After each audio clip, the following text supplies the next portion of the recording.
నమస్కారం మాగల్ఫ్ న్యూస్ కి స్వాగతం. ప్రతిరోజు 6 దేశాల తాజా వార్తలు మీకు అందించబడుతున్నాయి.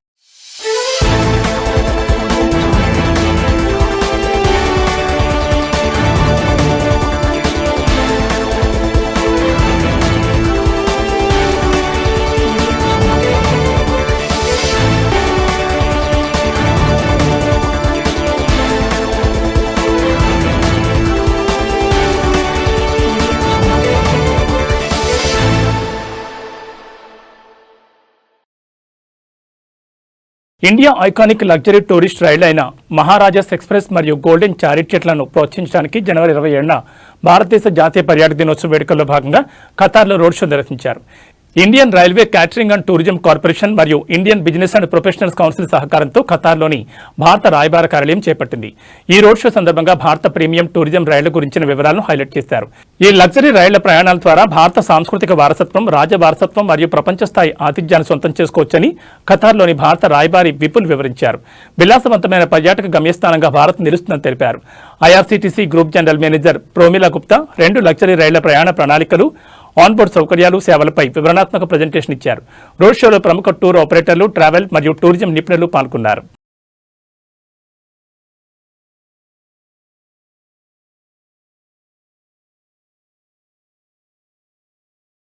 సౌదీ అరేబియా వాణిజ్య మంత్రిత్వ శాఖ 2012 మరియు 2021 మధ్య తయారు చేసిన వివిధ మోడళ్లలోని 265 స్కోడా వాహనాలు రీకాల్ చేసింది.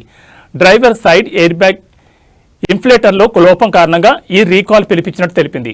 వాహన యజమానులు తమ వాహనం ప్రభావితమైందో లేదో recalls.sa ద్వారా చెక్ చేసుకోవాలని మరియు అవసరమైన మరమ్మతులను ఉచితంగా చేయించుకోవడానికి స్థానిక డీలర్ అయిన శాంకో మోటార్స్ ను టోల్ ఫ్రీ నెంబర్ 8001180099లో సంప్రదించాలని మంత్రిత్వ శాఖ కోరింది.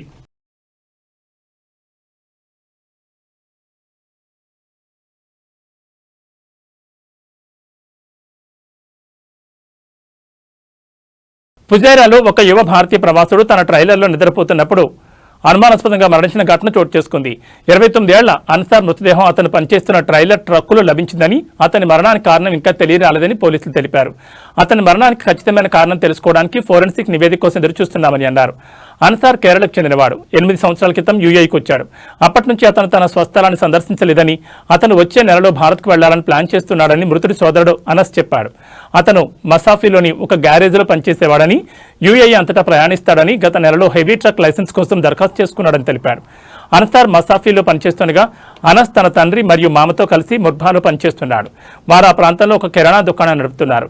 వారి తండ్రి ఈ నెల ప్రారంభంలో భారత్కు వెళ్లారు. మరోవైపు కేరళ ముస్లిం కల్చరల్ సెంటర్ అనే సంస్థ అన్సార్ మృతదేహాన్ని స్వదేశానికి తరలించి ఏర్పాట్లు చేస్తోందని ఒక సామాజిక కార్యకర్త చెప్పారు.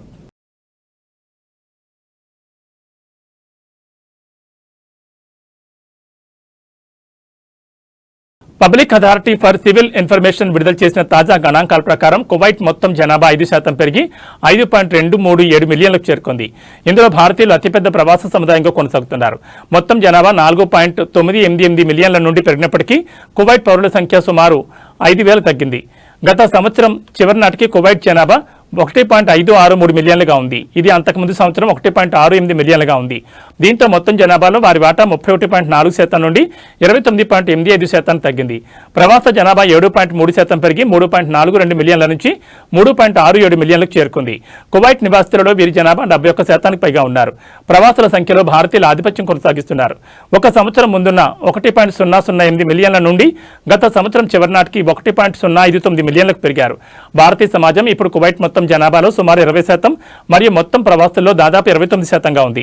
ఇక మొత్తం గృహ సహాయకులలో 40.1% మంది భారతీయులే ఉన్నారు. వీరి సంఖ్య సుమారు 3,43,000 నివేదిక తెలిపింది. మొత్తంగా కువైట్లో గృహ సహాయకుల సంఖ్య గత సంవత్సరం 8,23,000 నుండి 4% పెరిగి 8,56,000 చేరుకుంది. ఇది మొత్తం జనాభాలో 16% మరియు మొత్తం లేబర్ ఫోర్స్లో 27%గా ఉంది.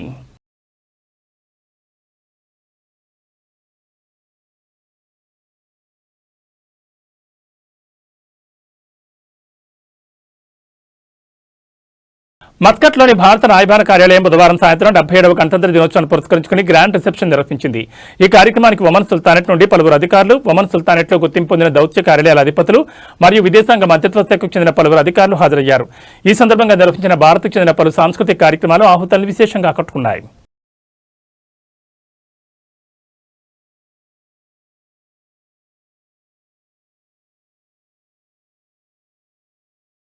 అరబ్ భారత సహకార వేదిక ఇరు పక్షాలకు ఉజ్వలమైన మరియు సుస్థిరమైన భవిష్యత్తుకు ఒక కీలక వారధిగా పనిచేస్తుందని భారత్లో కువైట్ రాయబారి మిషెల్ అల్ షెమాలి తెలిపారు. జనవరి 30న జరగనున్న ఈ వేదిక సమావేశం నేపథ్యంలో ఆయన పలు విషయాలపై తన అభిప్రాయాలు పంచుకున్నారు. అరబ్ భారత్ సంబంధాలను బలోపేతం చేయడంలో మరియు వివిధ రంగాల్లో సహకారాన్ని విస్తరించడంలో ఈ వేదిక కీలక పాత్ర పోషిస్తుందని తెలిపారు. అరబ్ దేశాలు మరియు భారత్ మధ్య భద్రత, ఇంధనం, పెట్టుబడులు మరియు కొత్త వాణిజ్య మార్కెట్ల సృష్టితో సహా అనేక వ్యూహాత్మక రంగాల్లో భాగస్వాములు ఉన్నాయని అల్ షెమాలి వివరించారు. ముఖ్యంగా సమాచార టెక్నాలజీ, నాలెడ్జ్, ఏఐ మరియు పర్యావరణ పరిరక్షణ రంగాల్లో భారత్ సామర్థ్యాల నుండి ప్రయోజనం పొందడానికి అవకాశాలున్నాయని ఆయన అన్నారు.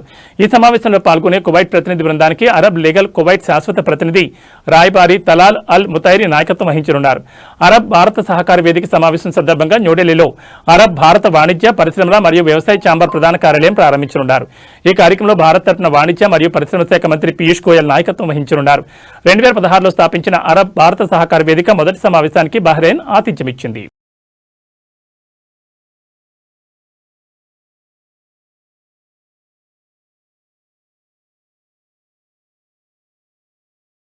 ఇవి మా గల్ఫ్ న్యూస్ విశేషాలు. మరో బులెటిన్లో మళ్ళీ కలుసుకుందాం. నమస్కారం.